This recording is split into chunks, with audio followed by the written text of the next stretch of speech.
raconte. Christophe Andelatte. Voici une histoire de médecin légiste que je tire du livre du docteur Michel Sapanet chez Plon, En direct de la morgue. L'histoire d'une femme que l'on retrouve dans une valise. Je l'ai écrite avec Nicolas Loupien, réalisation Céline Lebras. Europe 1, Christophe Andelatte.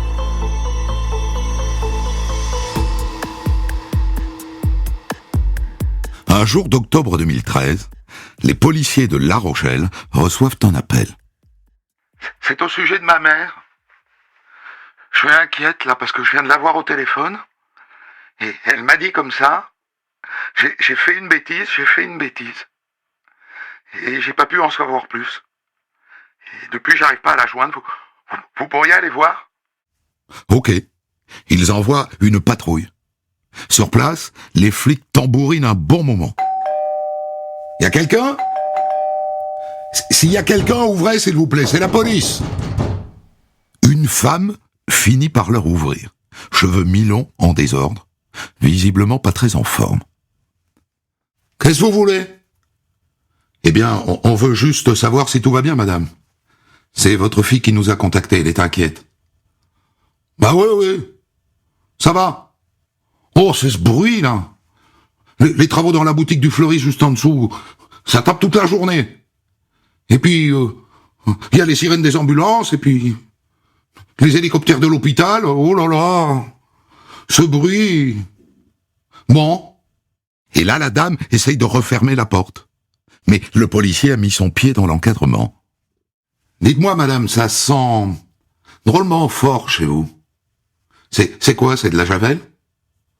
Ouais. Bah, c'est pour que ce soit propre, c'est tout. On peut entrer une minute, madame? Juste pour être sûr que tout va bien. Ah non. Tout va bien, je vous dis. Mais elle finit par céder. Elle va s'asseoir sur le canapé, le studio est impeccable. Mais il y a toujours cette odeur. Et puis, il y a cette valise à moitié cachée derrière le canapé.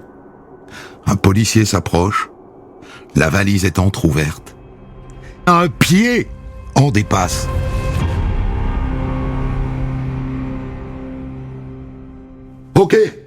Ok, on arrête tout, hein. Personne ne touche plus à rien, et on appelle la police scientifique. Et le légiste aussi, hein, de permanence.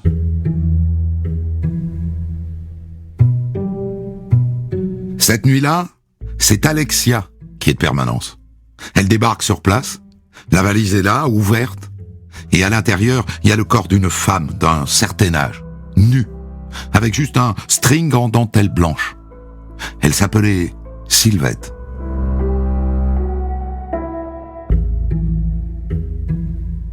Le lendemain matin, c'est une autre légiste du service du CHU de Poitiers, Marie, qui est désignée pour pratiquer l'autopsie. Un officier de la police judiciaire est là, bien sûr, c'est la règle, et un interne qui rédigera le rapport. Marie commence par un examen externe. Alors, la victime est une femme d'une 50aine d'années, de corpulence menue, 41 kilos pour 1m63. On a plusieurs lésions au niveau de la tête, ainsi qu'une fracture de l'arcade zygomatique droite. Présence d'un petit morceau de verre sur une plaie de cuir chevelu. La lèvre supérieure et les narines sont marquées par des traces noirâtres, ainsi qu'une substance rouge. La langue et le fond de la gorge sont grisâtres. Ça évoque des brûlures par un liquide type soude ou acide. Sur le bras droit, présence de 3 plaies superficielles, typiques des lésions de défense face à une arme blanche. Enfin, on note une grande tache verte sur l'abdomen, ce qui signifie une mort qui remonte à hier ou avant-hier. Voilà. Les rigidités cadavériques ont été rompues, ça c'est sans doute quand on a voulu faire entrer le corps dans la valise. Ok? L'interne prend des notes frénétiquement. Bon allez, on passe à la suite.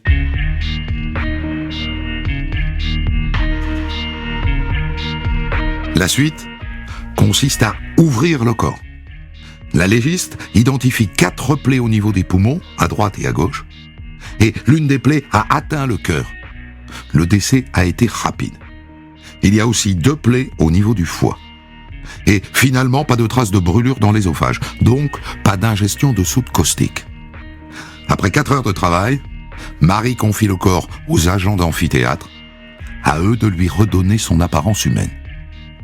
Et puis Marie file dans son bureau, rédiger sa conclusion provisoire, qu'elle envoie immédiatement par fax au procureur. Et elle donne une copie aux policiers. À eux maintenant, sous l'autorité du juge, de dire ce qui s'est passé dans ce studio.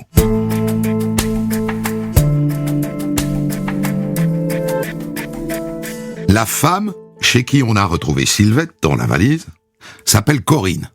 C'est une retraitée dépressive chronique. Et Sylvette, la morte, était sans emploi et sous curatelle.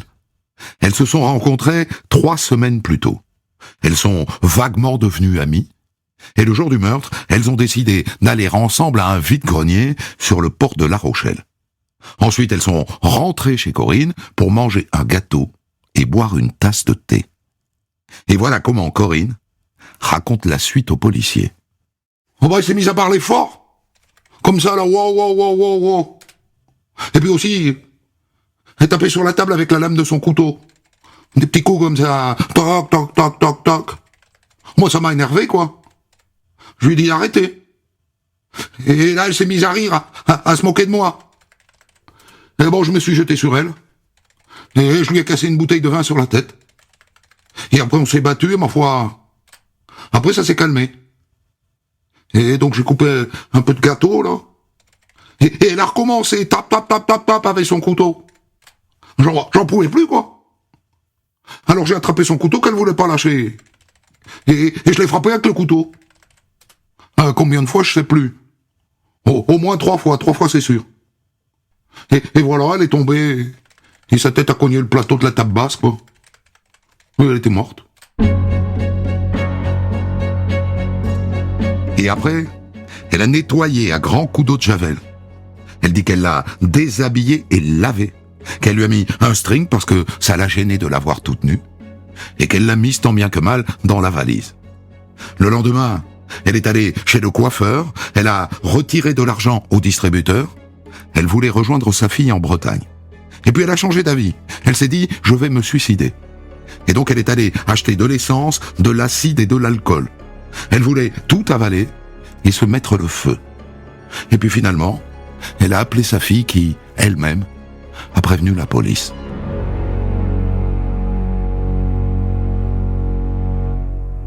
Pour se faire une idée du rôle exact de Corinne dans le meurtre, 2 ans après, le juge d'instruction décide d'organiser une reconstitution dans son studio. Et il veut que Marie, la légiste, soit là, pour voir si ça colle avec ses constatations. Sauf que Marie, elle est en congé maternité, et donc, c'est le patron du service, le docteur Sapanet, qui s'y colle. Et le voilà avec les autres, tous les autres, ils sont une bonne douzaine, dans le tout petit studio de Corinne qui fait 20 mètres carrés. Pas facile de se faire une place. Il y a le juge, sa greffière, 3 policiers, Corinne, bien sûr, encadrée par 2 agents de la pénitentiaire, ses avocats, le substitut du procureur, et donc le légiste. Ça fait moins de 2 mètres carrés par personne. Michel Sapanet pose son sac à dos, il sort son matériel, c'est un appareil photo, un Nikon numérique D300, avec un zoom grand angle, 10-24. Ça, c'est idéal pour les petits espaces. Et donc, Corinne est là. C'est une petite femme, ordinaire, banale. Elle se tient légèrement penchée en avant, les 2 mains serrées dans une grande tension, Et le juge, lui, demande de refaire les gestes. Allez-y, madame, faites le geste avec la bouteille telle que vous l'avez fait. Les policiers font leurs photos, le docteur Sapanet fait les siennes. Bien, et maintenant, vous refaites exactement le geste quand vous vous emparez du couteau et que vous la frappez. Allez-y. Et en la regardant rejouer la scène, le docteur Sapanet se dit « ça colle ». Ça colle avec les constatations de Marie. Elle attrape le couteau, elle lui porte 12 coups au total, 9 dans le thorax et l'abdomen, et 3 dans le bras gauche. Sylvette tentait de se protéger. Ça colle, tout ça. Ça colle, mais il y a un point qui coince. Une chose que je ne vous ai pas encore dite. Les analyses toxicologiques du sang de Sylvette ont révélé la présence de zolpidem. Le zolpidem, c'est un barbiturique qu'on donne en général pour traiter les insomnies. Et le juge lui pose la question. Madame, il faut que je vous repose cette question. Comment est-ce que vous expliquez la présence d'un somnifère dans le sang de votre amie Sylvette? Moi, j'en sais rien, moi. Elle a dû le prendre avant, c'est tout.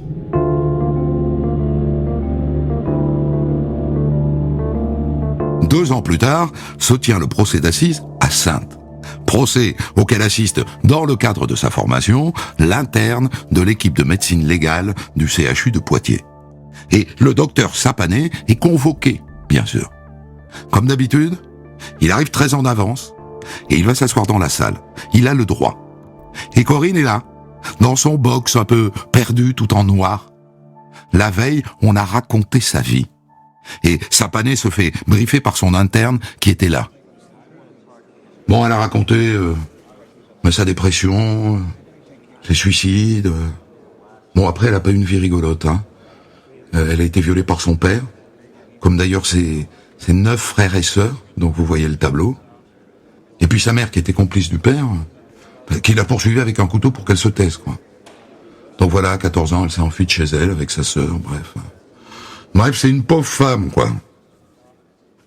Comme il est arrivé à l'avance, le docteur Sapané assiste à la déposition des experts psychiatres. Ça l'intéresse toujours, ça. Même s'il y a toutes sortes de psychiatres. Certains, on ne comprend pas un mot de ce qu'ils racontent. Ceux d'aujourd'hui, heureusement, sont pédagogues. Et nombreux. Et surtout pas d'accord entre eux. Le psy qu'il a vu en garde à vue dit qu'elle n'était pas dans le délire, qu'elle n'avait pas d'hallucination, mais que son jugement était altéré. Le deuxième psychiatre, qu'il a vu quand elle était hospitalisée en psychiatrie, au contraire a retenu une forme d'hallucination. Il parle de fureur pathologique. Et il dit que son discernement était aboli et qu'on ne peut pas la juger. Le troisième psychiatre l'a vue en prison et il est d'accord avec le premier. Et donc pour les départager, le juge d'instruction a désigné 3 autres psychiatres, en leur demandant de rendre une décision collégiale. Alors nous ne parvenons pas à expliquer son passage à l'acte, hein? Nous pensons qu'elle ne dit pas la vérité, en quelque sorte, et qu'elle nous mène en bateau. Et donc nous considérons qu'elle peut être jugée, mais en même temps nous considérons qu'elle relève plus de la psychiatrie et des soins psychiatriques que de la détention. Ah, la psychiatrie, c'est pas facile, hein.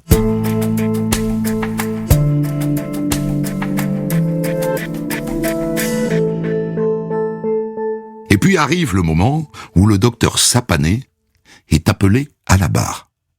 Docteur Sapané, vous jurez d'apporter votre concours à la justice, d'accomplir votre mission, de faire votre rapport et de donner votre avis en votre honneur et en votre conscience. Vous levez la main droite et vous dites « je le jure ». Je le jure. Nous vous écoutons, docteur. Il récapitule les faits tels que rapportés par l'accusé, et il les met en regard avec les constatations faites lors de l'autopsie. Et il ajoute « Cela dit, je pense que les choses auraient pu se passer différemment si la victime était sous influence du zolpidem, hein, le somnifère qu'on a retrouvé dans le sang. » Ça tombe bien, les toxicologues témoignent juste après. 2 experts qui ont dosé tous les toxiques dans les liquides prélevés lors de l'autopsie et qui ont également examiné les cheveux de la victime, car les cheveux ont la mémoire des absorptions de drogue et de médicaments. Les cheveux prélevés sur Sylvette faisaient 4 cm, et donc au rythme d'1 cm par mois, on a en mémoire 4 mois de consommation. Et moi, ce que je peux dire avec certitude, c'est que dans le mois qui précède la mort de cette femme, elle n'a pas consommé de zolpidem. Et le deuxième expert toxicologue ajoute un élément de poids. La dose de zolpidem que nous avons retrouvée dans le sang de la victime indique qu'elle a avalé 2 ou 3 comprimés de zolpidem quelques instants avant sa mort. Le dosage n'était pas mortel, mais il était suffisant pour, disons, l'assommer. D'autant plus qu'elle n'en consommait pas régulièrement. Or, Corinne a toujours nié avoir administré du zolpidem à Sylvette. Et donc là, l'avocate générale bondit de son siège. On a un problème là, non ? Madame, est-ce que ça serait pas le moment de nous dire la vérité ? Madame ? Oui ? Oui, je lui ai donné un médicament. Et pourquoi vous ne l'avez pas dit avant, madame ? Aujourd'hui c'est différent. C'est les assises.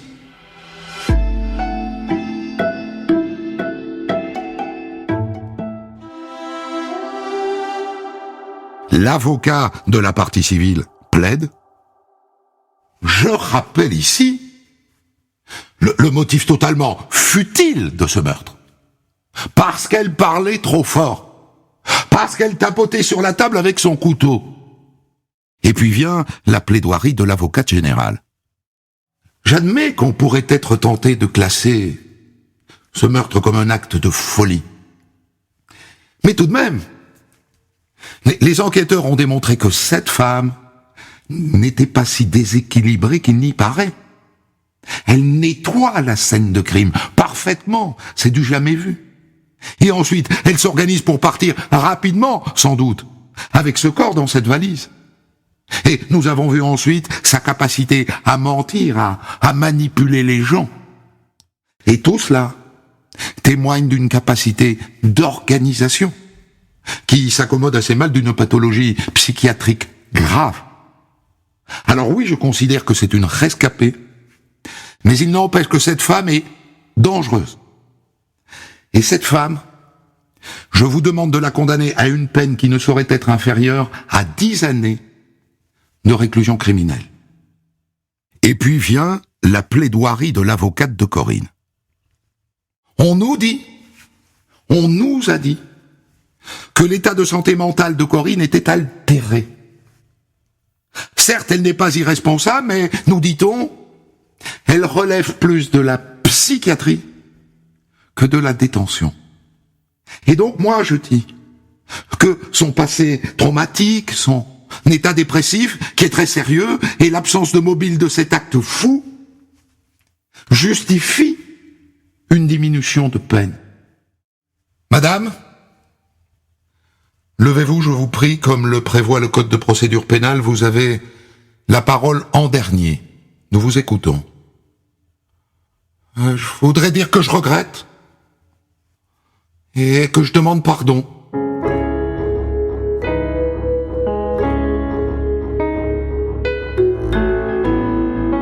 Après plus de 3 heures de délibéré, Corinne est condamnée à 15 ans de réclusion criminelle, 5 de plus que les réquisitions de l'avocate générale.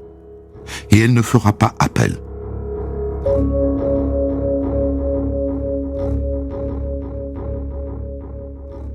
J'ai tiré cette histoire du livre de Michel Sapanet chez Plomb, en direct de la morgue.